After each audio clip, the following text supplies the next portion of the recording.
श्री स्वामी समर्थ.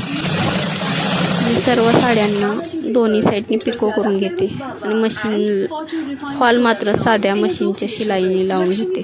कारण त्या साध्या मशीनच्या शिलाई घेतल्यामुळे साड्यांना फिनिशिंग पण आणि व्यवस्थित फॉल बसली जातात आणि साडी नेसल्यानंतर त्याच्यात चुन्या किंवा प्लेटा म्हणा त्या व्यवस्थित येतात.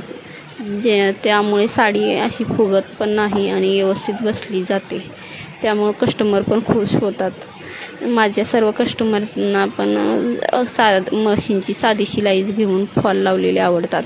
त्यामुळे ते बिडिंग करू का विचारलं तर ते सर्वच कस्टमर माझे नको म्हणून सांगतात. कारण ते साधी मशीनची शिलाई घेतल्यामुळे साडीना एकदम मस्त नेसली जाते. त्यामुळे साड्या पण छान दिसतात नेसल्यानंतर. तुम्ही पण एकदा ट्राय करून बघा मशीनची शिलाई घेऊन फॉल लावून, तुम्हाला पण आवडेल.